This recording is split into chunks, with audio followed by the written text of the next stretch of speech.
we only had a budget of $3,000 to make one feature film. But when the film was done, that actually was, in a way, the hardest part, was doing the film festival circuit and, reaching out to press, getting the film in front of people. And eventually it ended up on Amazon, and that's kind of been where I've put all my films. But it's not enough just to end up there. You have to do that, but you also have to reach out to press, and you also have to cultivate relationships in the industry with people you meet at film festivals, and you also have to, keep up with people. This is Filmmaker Stories podcast, brought to you by JB Audio Post-Production. JB Audio Post-Production is a full-service audio post-production facility in London. Get in touch for all your audio post needs, from recording voiceovers and podcasts to sound design and final mix for documentaries and feature films. This week's guest is director, cinematographer and editor Evan KIDD. Raised in Raleigh, North Carolina, Evan edits all of his own narrative and documentary films, takes pride in his smaller scale stories, and enjoys, in his words, creating my own mini Hollywood wherever I find myself. His most recent film, Panda Barrett, will be available on Amazon Prime later this year. Hope you enjoy this episode. I wanted to be a director because I watched quite a bit of television, quite a bit of movies growing up, and to me, it felt like that was the way stories were being told. The majority of people out there seem to connect with stories on that level more broadly. So I thought, hey, I like telling stories. And, when I was a kid growing up, I grew up in North Carolina. And then, the city I was growing in got bigger and bigger. So there were some more opportunities that developed there. And it was all right around the time digital video was coming around.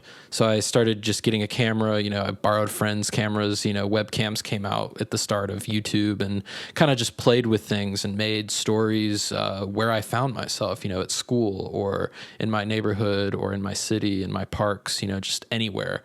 And a lot of it was just documentation. And so for me, it was kind of figuring out how to use these, new at the time digital resources to tell stories. And also to tell stories that, mattered to me, because, I wanted to find a way to, speak to things I cared about, whether it was, social justice or, even just simple things like fiction, writing something no one's ever done before. So filmmaking was a great vehicle to dive into that, I think. With a background in film studies, Evan talks about how he feels comfortable creating within the realms of both narrative and documentary filmmaking. For me, I went to film school, and I think that's where I really started to take it seriously. So that's where, I learned composition, the rule of thirds, editing, audio production. What was nice about that was they taught us the traditional film crew structure, but they also taught how to do a little bit of everything yourself if you ever needed to. And to me, that's something that at the time I wasn't that interested in, but funny enough, it actually ended up being the most useful tool. And I ended up doing a lot of different projects with small crews. I remember my first thesis film, you really can do so much more than even you realize when you start a project. When you start, you think it's about one thing, and you kind of discover the project as you go. And I find that, that's definitely something with documentary, especially, and, narrative too, to an extent. But I think that just the journey rather than the destination is where you find your story a lot of times, and you'll end up surprising yourself. I've done more drama and narrative work right now, but I started in documentary. And every few years I try to return to form in a way. And I think for me, it's a way to keep my skills sharp on both ends. I know most filmmakers like to pick, kind of, do you want to do narrative or do you want to do documentary? And there's not a lot of filmmakers that do both, but I'm happy to do both for the time being. I think I love writing and I love creating stories, creating characters, and I find narrative allows me to sometimes, have that control, obviously, a little more than reality. But there are times too where, like the world around me, I need a reason to get involved. I can't just stay in my own bubble. I need to get out there and experience something and meet people and, have my views challenged sometimes and just things like that. So I think it's good. It's a healthy mix of both. So I don't know if I'll continue that forever, but for the time being, it seems to be a recipe that it works for the moment. So I enjoy it. If you're wondering how to hit the ground running as an independent filmmaker, listen out for Evan's tips on being consistent with your endeavors and staying connected with others within the film world. In the industry, I'm sort of an island out here in North Carolina. I operate with other people. There's certainly friends and film connections. I've met people at film festivals. The thing that I think I've figured out here is I've found a way to make movies outside the Hollywood system and the industry, so to speak. I've managed to, accrue the gear necessary, both, camera, audio, editing. I edit all my own films, so that's another thing that's helpful, is to keep costs down that way. But I also have a lot of people who I reach out to, who I trust to tell me if a film is good or not, who can give me good feedback. And I've kind of created this system that is a little bit insular, and at times it's lonely. And that's part of being an independent filmmaker when you are outside of a system like Hollywood, is you realize, okay, wow, I know how to do this. And so the problem stops being, I don't know how to make a film. And the problem starts being, I don't know how to get 5 films seen. I've made over 5 films at this point, and how do I get them seen? And, I'm finding ways, and I'm finding different creative avenues, but it's not always as simple as they may tell you in film school. You don't have an agent. I am my own agent. That there's people who I reach out to who can help me with promotion, who've gone through the venues. And so I kind of lean on them for expertise and wisdom. But a lot of times too, there's a lot of, coffee and a lot of tea, and just like making yourself get the energy to motivate and, reach out to people. I send out, 50 emails. Maybe I only get 3 responses out of all 50. So it's kind of like taking it on yourself time and time again to do it. But I do find that year after year, if I keep consistent, it does become easier, because, those connections that you used for your first film. Because a few years ago, I made my first feature in 2015 called Son of Clowns. And I didn't know at first, I knew what I was doing. I knew how to make a film. I'd only done shorts. So the filmmaking was difficult. We only had a budget of $3,000 to make one feature film. But when the film was done, that actually was, in a way, the hardest part, was doing the film festival circuit and, reaching out to press, getting the film in front of people. And eventually it ended up on Amazon, which was helpful. And, you can go watch it on Amazon Prime. And that's kind of been where I've put all my films. And that's where I'm going to put my next film, Panda Barrett, as well. But it's not enough just to end up there. You have to do things in tandem. You have to do that, but you also have to reach out to press, and you also have to cultivate relationships in the industry with people you meet at film festivals. And you also have to, keep up with people. And it's genuine, because I try to keep up with these folks between, the films. It's not just a means to an end. It's making true connections, because when you are outside of the Hollywood system, as I mentioned, you do have to make your own connections. There's no one out there to keep it up. It's really on yourself. Now, here's something many of us can relate to: fighting the strain to cut down the edit. My most recent project that I completed was a documentary called Run of the Picture. And it was a documentary about a runner who's also a filmmaker. And he was also in my town, living outside of Raleigh, North Carolina. And he was trying to train for the Olympics. And so we filmed with him for 5 years, started in 2014, and we stopped last year in 2019. And we had 5 years of footage. So I was editing for years and years. And, it's hard because, when you are independent, it has pros and cons, because, you don't have a distributor or anyone else telling you, hey, you have to make it an hour and 10 minutes. You can make it as long as you want or as short as you want. Unfortunately, our tendencies as artists, sometimes we tend to cling on to things, maybe when we should cut, maybe when we should be a little more judgmental on our own work. Sometimes we're not. And it's difficult. And, when you are an artist, you feel a connection because it's hard, and, you want to keep all that work together. But at the same time, I think you don't want to, lose anything. You got to find a balance. But what I ended up doing was basically trimming the film from 2 hours to 31 minutes. And it's a lot. And, you think, oh, wow, 5 years of work, all you do is 31 minutes. But it didn't matter. Like 31 minutes was the cut where it was the best. I tried a cut that was an hour and a half, still felt too long. I tried a cut that was 45 minutes. It still felt too long. And to me, I thought, I think a lot of times too, as filmmakers, when you're in an industry, there's a, requirement, you think, okay, a feature film, hour and a half, that's the standard. Television show, 26 minutes, maybe an hour. But you have these very strict limits, and a lot of times they don't actually lend to the best project. So, I think as we're getting into the internet and we're getting into self-distribution, I tell filmmakers, don't be afraid of weird lengths, like don't be afraid to make a 40-minute feature. Don't be afraid to make a 30-minute kind of featurette like I did with that.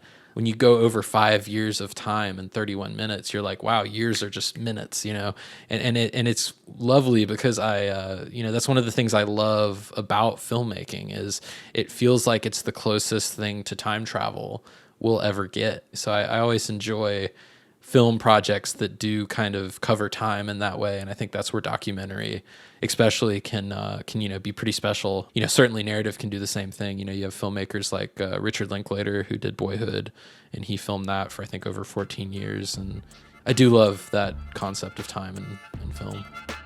I asked Evan about his most recent work. I was pleased to hear his approach to audio, and you will be surprised to hear how small his crew was. Listen out for how to source the right crew for your project. But before we hear what he has to say about it, I'll take this short break to ask you, if you enjoyed this podcast, please leave a review and rate it. Let us know what you like about it and how you want us to improve it. And now, back to Evan. My latest work that is about to release is called Panda Barrett. And, I wrote it last year at the very beginning of 2019. I didn't have anything on my calendar, and I said, that needs to change. And by that fall in October, we were rolling cameras on it. And it was great because it's about a rapper who is an actual rapper in my town in North Carolina. And his name's Camus Leonardo, and he, uses his same name in the film. So he plays a version of himself. Similarities kind of stopped there, but we incorporated some real life experiences and just kind of tweaked them a little bit for the main story. So, in the storyline, there's a lot of surrealism. So he sees a panda bear. The panda bear is sort of a reflection of a lot of the things he's dealing with in the film. And I think it's a manifestation of a lot of different things, certainly sadness and depression and things like that. But, he's dealing with a loss, the character is in the film. And so he's trying to figure out how to continue life after losing someone dear to him. And the panda bear is sort of a metaphor for a lot of that. We found a lot of connections, and I think that's why he wanted to star in the film. It ended up being a really fun collaboration last year and a way to kind of fuse, film and music together with a kind of surrealistic twist. It's kind of a dark comedy at the end of the day. The script was very lean. I originally intended the film to end up being about an hour and 15 minutes, and, the final cut was an hour and 3 minutes. So, it's a very short feature. The technical aspects of this film were very fascinating because the crew was about 3 people. So, this is by far for a feature the smallest crew I've ever worked with. It was kind of funny how that happened, but I embraced it just because it was the only way I was able to make it. And obviously, I'm so glad I made it last year because I don't think I could make the film obviously this year with everything going on. But for the cinematography, it was interesting too because I ended up also shooting the film. In narrative works, I really like working with my actors, and I really don't like to be too distracted from that. So I think the way I got around it was doing a lot of rehearsal and a lot of conversation before production started, certainly more than I've done in the past. And I think it allowed the actors to get on the same page with me mentally, so that when we were on set, we kind of all knew what we needed to do. It actually helped with other aspects of tech because we had audio that, we had different people on different days. We didn't always have the same audio person. And that was another thing that was important, was wanting to make sure audio was clean and wanting to not rush audio, because I think there's a tendency on independent sets where people say, it's all about the camera, audio, just throw the mic over there, get it close, it's fine. And I think that creates a lot of problems in post-production for people. And, for me, certainly, I'm not going to claim I have the best audio ever, but I think given the fact that we had a 2 and 3 person crew, I'm very impressed with the audio we were able to pull off just because we didn't rush it. We took the time, we set things up, we, put out boom arms and things like that. And it wasn't just throw it it out there and hope it works. Really, actually, I think occasionally I would take more time with the audio than the camera, just because if you can't hear the movie, people will turn it off. So when I first began filmmaking, I think I had a naive look at how it was going to work out. I thought, when I made my first feature, Son of Clowns, I said, okay, we're making this, we're putting all the effort into it. Surely it's going to pay off. When this is over, I'm moving to Hollywood. We're making it happen. This is, the only thing I'm going to do. And then there's going to be agents and this and that. And I still had that little nugget of hope that it would work out that way. And certainly it did not. And it's okay, because actually I think that film taught me that I have everything I need right here. You have the knowledge, you have the camera, you have the microphone. Everything else is just relying on good connections in your community. And, people always ask me, like, how do you find these people to work on your films for, no money or limited money? And a lot of times it's because it's connections. It's meeting people where they're at. Like, it's not just about yourself. You can't just put out a thing on Facebook or, wherever and say, hey, I need 10 people to come help me tomorrow. You have to show up for those 10 people for a year before your film even starts. You have to go help them with their project. You have to maybe get to know them. You have to maybe go to meetups. You have to maybe go get dinner, do whatever you need to do, and actually get to know people. And that's where I find the majority of my crew. A lot of times they're friends. I mean, to me, it just works out better when I feel like the people making the film, actually care about it. It's not just a one-stop shop for them to get in and get out. I think for me, it was realizing that I can sort of create my own mini Hollywood wherever I find myself. So, I certainly have no issue with the film industry. I love it. I have worked within it. I've been to LA. I've done film festivals. I've done all that stuff. For me, I just find that the type of work I want to create longer term, I think I do better in systems that are kind of outside of that big, tentpole studio thing. One of the hardest things as a filmmaker is dealing with rejection. I think that's straight up, the thing everyone deals with, but not a lot of people want to talk about, because, you think, oh, maybe it's embarrassing. Maybe my work's not good. Maybe there's something wrong with me, this, that, or the third. We all deal with this, whether it's, a film festival or, not getting a distribution deal, or maybe not even getting your script picked up for production. But I think, again, I come back to when you take things into your own hands, you find ways to be creative, and you find ways to make those scripts, and you find ways to, find people who care enough about it to help you make it. So I think, to me, it's realizing that my specialty is smaller scale stories. And I think a lot of times, going back to what I said at the beginning, those were the kind of stories that fascinated me when I was younger, and they got me into film, and it pushed me to, kind of shine a light where I wasn't seeing one before. It's not all about monsters and aliens. It's about, people and personal choices and, family dynamics and, things like that, that sometimes the, more mainstream films just don't show or don't have time to show. It's hard because you do those kind of personal projects. Maybe you work on it for a year and then you send it to a film festival. Okay, so what happens now? Maybe you get rejections. And so that's another part of it. So I can say this right now, if you're just starting out and you're getting your first rejections, it's still going to hurt. It's still going to sting. No one can say anything that makes it feel better. But I think it's understanding that that's part of normal process right there. That's okay. And so many people before you have dealt with it, and so many more people after you are going to deal with it. So you're not unique in that way. And I think you are unique if you can take that and not let it personally affect you and say, okay, that's great. I'm going to let this project kind of go for now, and I'm going to work on something new, try it out, and we're going to just keep making things. I think that's where you can take that mindset. I asked Evan about the approach to each of the production stages and navigating the festival circuit. Here's a tip: don't miss out on your local film festivals. I think with pre-production, production, and post-production, they have definitely changed, comparing my latest work, Panda Barrett, to my first project, which was the music documentary, Spaz Out, in 2013. I think for pre-production, I really didn't have any for that project. It was just sort of, I know there's a music festival happening. I'm going to go wander around my town with a camera and talk to people. And that's cool. Like, that's fun. That's different. But there wasn't really a set plan. And I kind of just discovered a lot of things along the way, which was great for that one project. But, for a narrative project, I couldn't do that. Like for Panda Bear, obviously, because I have such a limited crew, I needed to do as much myself in pre-production as possible.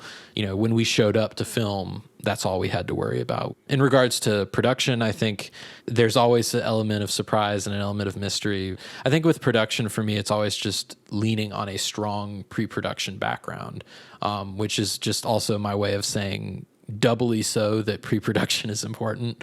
And then with regards to post-production, I edit all my own movies. And so for me, it's a cost-saving mechanism because a lot of times I just don't have the money to do it.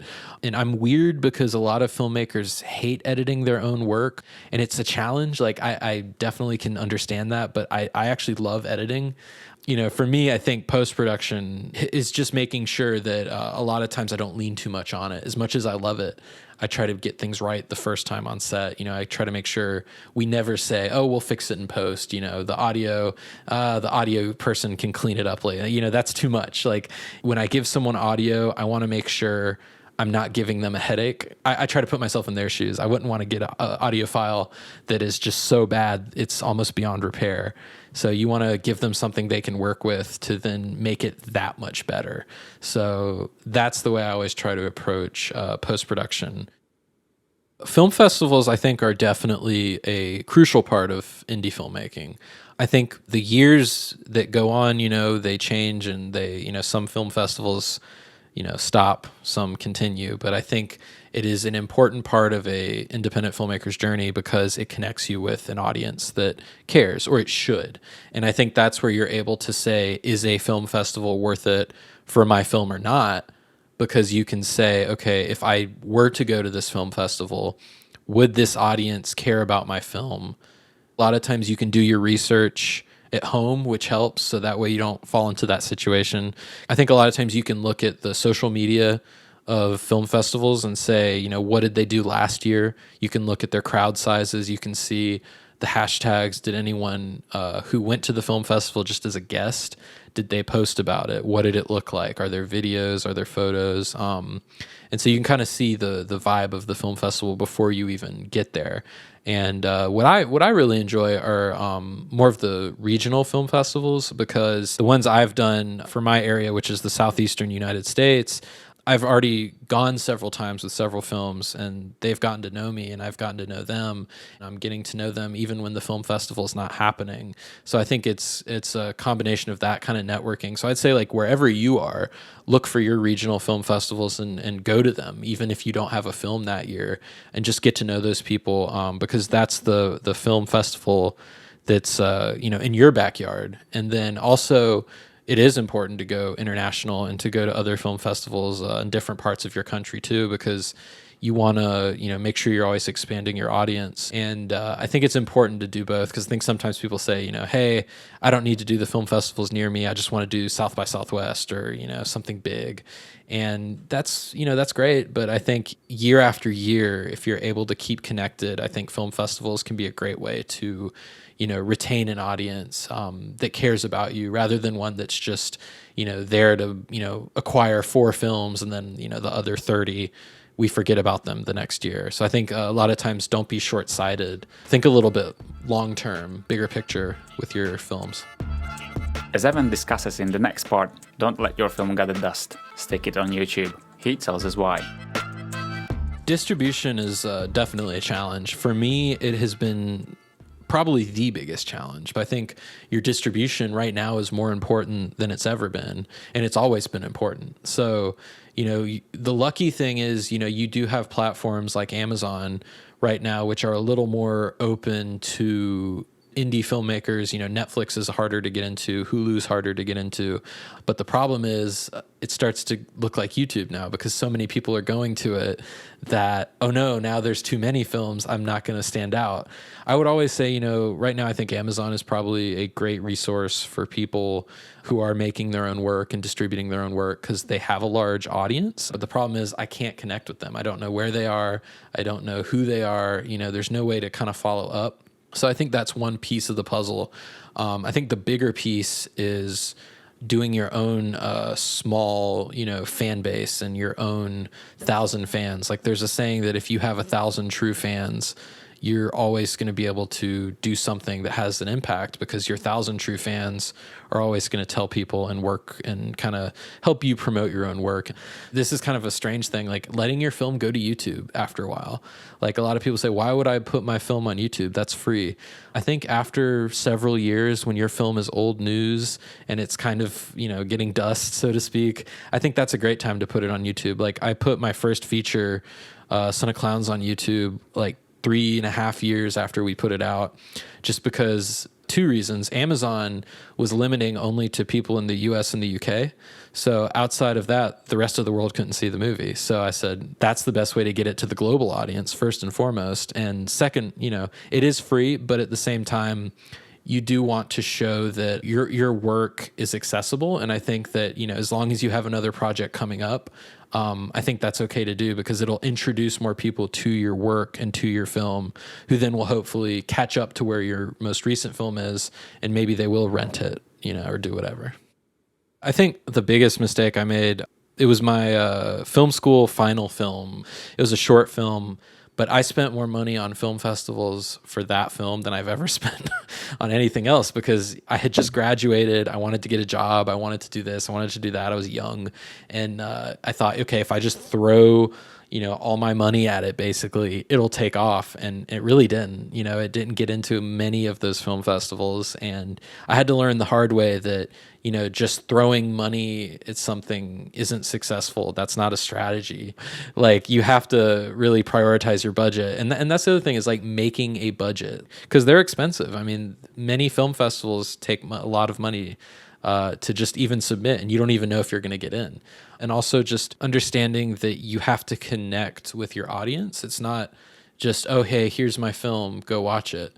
You have to talk to them. You have to see what they're into. You have to keep up with them. You have to understand what they want from film. You have to watch their movies if they're filmmakers.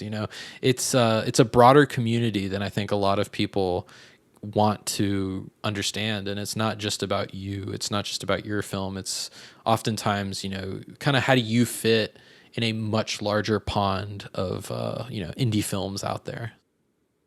I think you do need to understand who your audience is. I always, first have the message I want to get across. I'm not really worried, okay, is it marketable? Is it this? Is it that? I don't create films just to sell them. I create films to really tell a story that I'm passionate about. Now, once I understand what that story is and I've understood, that I've made it, then I look at it and I say, okay, based on this story that I told, who would want to watch it? Who would want to listen to it? So I kind of dissect my own story based on who could be interested. And then I try to say, okay, well, if it's, Panda Barrett, there's a lot of hip hop in there. So I'm going to say, okay, who likes hip hop? I need to get those people to look at my film, or people who love panda bears. Maybe there's a Panda Bear fan site out there. Get those people to look at it. Anyone who might have an interest, like Son of Clowns. There was a lot of people who were like, did you market to the clown community?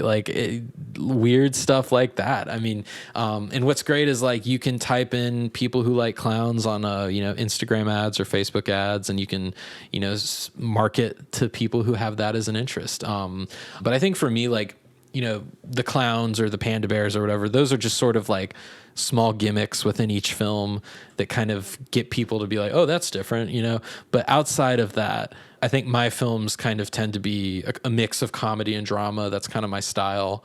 They're usually kind of heartfelt. They're, talking about things with mental health and things like that, but also framing it in ways that are funny, in ways that are just not always talked about. And, I think there's a certain type of person that wants to watch kind of weird, quirky stuff like that. So I, try to find those people and market to them and kind of hope that they'll find something that they can take away from, any project that I do. As a final piece of advice, Evan discusses the importance of revealing the behind-the-scenes process of your film project. I think right now the biggest issue facing filmmakers, I've talked about it a lot, is how do you get people to care? It's not even enough. Like it's hard to get people to see your film, but how do you get someone who watches your film to then connect to it and then want to keep up with you and your filmmaking and hopefully come with you on the journey and watch your next project, 2 years later? Like, how do you do that? And I'm still finding it out. I don't have a perfect answer.